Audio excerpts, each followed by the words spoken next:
माणगाव बस स्थानक 1 कोटीच्या रस्त्याचे भूमिपूजन। मुंबई गोवा महामार्ग वर्षभरात पूर्ण होईल, आमदार भरतशेठ गोगावले यांचं आश्वासन। आम्ही जे बोलतो ते करून दाखवतो। संपूर्ण कोकणाला भेडसावणाऱ्या मुंबई महामार्गाचं काम येत्या 8 ते 10 महिन्यात पूर्ण करण्याची जबाबदारी आमची असून आणि ते पूर्ण करणारच असे आश्वासन माणगाव येथील महाराष्ट्र औद्योगिक विकास महामंडळातर्फे माणगाव येथे बस स्थानक अंतर्गत रस्त्याचं संपूर्णपणे काँक्रिटीकरण करण्याच्या कामाच्या भूमिपूजन सोहळ्यामध्ये नवनिर्वाचित एसटी महामंडळाचे अध्यक्ष शिवसेना पक्षप्रतोद आमदार भरतशेठ गोगावले यांनी दिले। माणगाव येथील बस स्थानकात मोठमोठे खड्डे पडले आहेत, त्यामुळे पावसाचे पाणी तुंबून राहत होते। गेल्या अनेक वर्षांपासून या खड्ड्यांमुळे प्रवाशांची मोठी गैरसोय होत होती। ही गैरसोय दूर करण्यासाठी युवासेना जिल्हाप्रमुख विपुल उभारे यांनी आमदार भरतशेठ गोगावले यांच्याकडे सातत्याने पाठपुरावा केला होता। त्यांच्या या मागणीला प्रतिसाद देत आमदार भरतशेठ गोगावले व महिला बालविकास मंत्री आदिती तटकरे यांनी 1,02,84,000 रुपयांच्या कामाचे भूमिपूजन केले। यावेळी आमदार भरतशेठ गोगावले म्हणाले की माणगाव बस स्थानक आणि आगारातील ज्या काही समस्या असतील त्या तातडीने पूर्ण करण्यात येतील। प्रवाशांसाठी थंड शुद्ध पिण्याच्या पाण्याची व्यवस्था करण्यात येईल। माणगाव आरटीओ कार्यालय सुरू व्हावे यासाठी रिक्षा संघटना अध्यक्ष संजय अण्णा साबळे यांनी 10 वर्षांपासून पाठपुरावा केला होता। त्यांची ही मागणी आमदार भरतशेठ गोगावले यांनी पूर्ण करण्याचं आश्वासन दिले। माणगाव जवळील मुगवली येथे प्रादेशिक परिवहन कार्यालय आरटीओ आणि ट्रॅक व मूलभूत सुविधा सुरू करण्यात येणार आहे। त्यासाठी लागणारा निधी हा लवकरात लवकर उपलब्ध करून देण्यात येईल। यापूर्वी आरटीओ कामासाठी दक्षिण रायगडमधील जनतेला अलिबाग व पेन येथे जावे लागले होते। हे कार्यालय झाल्यास दक्षिण रायगडमधील 6 ते 7 तालुक्यातील वाहन चालक व मालकांना लाभ मिळणार आहे। ही मागणी मंजूर झाल्याने रिक्षा चालकांनी समाधान व्यक्त केले।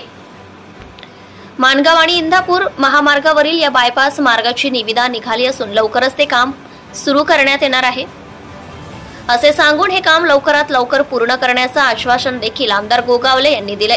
यासाठी मुख्यमंत्री एकनाथ शिंदे यांच्याकडे लवकरच बैठक बोलावण्यात येणार आहे। यापूर्वी मुख्यमंत्री एकनाथ शिंदे यांनी या महामार्गाचा पाहणी दौरा सुरू केला होता। त्यावेळी तातडीने या महामार्गावरील खड्डे बुजवण्यात आले होते। अजूनही ते काम सुरू असून लवकरच ते पूर्ण होऊन या महामार्गावरील प्रवाशांचा प्रवास सुखकर व आरामदायी होईल असे सांगितले।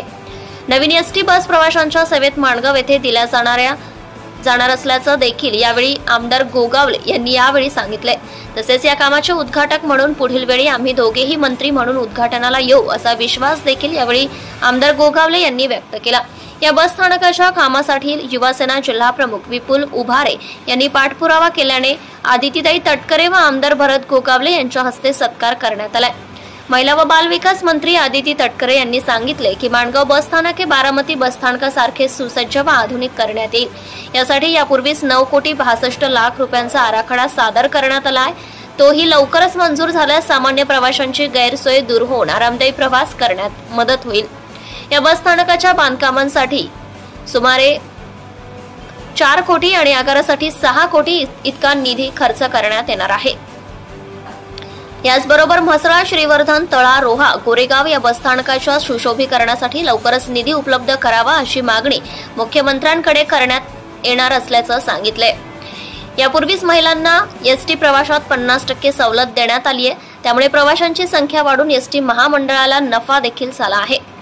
यावेळी शिवसेना प्रवक्ते ॲडव्होकेट राजीव साबळे, जिल्हाप्रमुख प्रमोद घोसाळकर, राष्ट्रवादी काँग्रेस पार्टी जिल्हाध्यक्ष सुभाष केकाणे, जिल्हा महिला संघटिका निलिमा घोसाळकर, युवासेना जिल्हाप्रमुख विपुल उभारे, भाजप युवा मोर्चा अध्यक्ष निलेश थोरे, राष्ट्रवादी काँग्रेस पार्टी कोकण प्रवक्ता सायली जाधव, ज्येष्ठ नेते शेखर देशमुख, राष्ट्रवादी काँग्रेस पार्टी तालुका अध्यक्ष काका नवगणे, निजामपूर सरपंच राजाभाऊ रणपिसे, भाजप तालुका अध्यक्ष गोविंद कासार, राष्ट्रवादी काँग्रेस पार्टी महिला अध्यक्ष संगीता बक्कम, माजी नगराध्यक्ष योगिता चव्हाण, शिवसेना शहर प्रमुख सुनील पवार, नगरसेवक सचिन बोंबले, शर्मिला सुर्वे, उणेगाव माजी सरपंच राजेंद्र शिर्के, एसटी अधिकारी व कर्मचारी वर्ग तसेच नागरिक देखील मोठ्या संख्येने उपस्थित होते।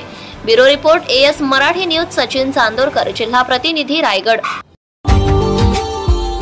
Subscribe now and press the bell icon. Never miss an update.